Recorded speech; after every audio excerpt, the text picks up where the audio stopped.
ইন্নাল মুনাফিকিনা ফিদ দারকিল আসফালি মিনান নার।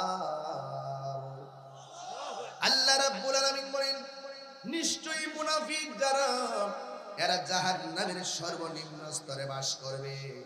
আর মুনাফিকরা যখন নামাজে দাঁড়ায়, কমু কুসালা, তারা অলস ভাবে দাঁড়ায়।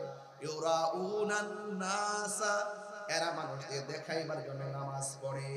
কিন্তু একটা কথা মনে রাখবেন, আমরা নামাজ পড়বো কি মানুষকে দেখাইতে, নাকি আল্লাহ সন্তুষ্টির জন্য? এই জন্য যারা আল্লাহ সন্তুষ্টি করে তারা ঈমানদার, যারা আল্লাহ সন্তুষ্টি সব সময় কামনা করে তারা মুমিন। এছাড়া যত মানুষ আছে সবাই ক্ষতিগ্রস্ত। আল্লাহ রাব্বুল আলামিন কোরআনের মধ্যে সুন্দর করে বলে দিয়েছেন, ইন্নাল ইনসানা লাফি খুসর, নিশ্চয়ই মানুষ ক্ষতিগ্রস্ত। ইল্লাল্লাযীনা আমানু ওয়া আমিলুস সালিহাত, যারা ঈমানদার, যারা নেক আমল করে, এরা ছাড়া যত মানুষ আছে সবাই ক্ষতিগ্রস্ত। এই জন্য ঈমানের দাম কম না বেশি? আল্লাযীনা ইউমিনুনা বিল গায়বি ওয়া ইউকিমুনাস সালাতা ওয়া মিম্মা রাযাকনাহুম ইউনফিকুন। ঈমানদার হলো তারা যারা গায়েবের উপরে বিশ্বাস স্থাপন করে। আল্লাহকে আমরা দেখি নাই, আল্লাহকে বিশ্বাস করি। হাউজে কাউসার দেখি নাই, আমরা বিশ্বাস করি। জাহান্নাম দেখি নাই, আমরা বিশ্বাস করি। পুলসিরাত দেখি নাই, আমরা বিশ্বাস করি। আমার আল্লাহ বলেন, ঈমানদার হলো তারা যারা গায়েবের উপরে বিশ্বাস করে। ওয়া ইয়াকিমুনাস সালাহ, যারা নামাজ কায়েম করে। আর শুধু তাই নয়, ওয়া মিম্মা রাযাকনাহুম ইউনফিকুন, আল্লাহ যে সম্পদ দিয়েছে সেই সম্পদ থেকে যারা আল্লাহ রাস্তায় ব্যয় করে, এরাই হলো ঈমানদার। এই জন্য ঈমানদার চারটেখানি কথা নয়, ঈমান এমন একটা সম্পদ, যে সম্পদটা ধরে রাখতে গেলে আপনাকে যারা জানে তাদের কাছে যাওয়া লাগবে, যারা জানে তাদের কাছে যাওয়া লাগবে, যারা আল্লাহ এবং রাসূলুল্লাহকে সর্বগুণে জেনে মেনে পথ চলছে তাদের কাছে যাওয়া লাগবে। আর তাদের কাছে যদি আপনি না যান, যে কোনো মুহূর্তে আপনার ঈমান হরণ হয়ে যাবে। ঈমান যদি নষ্ট হয়ে যায়, নামাজ কোনো কাজে আসবে না। কারণ ইবাদত কবুলের পূর্ব শর্ত হলো আমার নবীর মহব্বত। কথা বলেন ঠিক কিনা? এই মহব্বত রাজাপুরাবাসীর আছে না নাই? যদি মহব্বত থাকে, আমার আল্লাহ কোরআনে বলেন, ওয়াবাশশিরিল্লাযীনা আমানু ওয়া আমিলুস সালিহাতি আন্না লাহুম জান্নাতিন তাজরি মিন তাহতিহাল আনহার।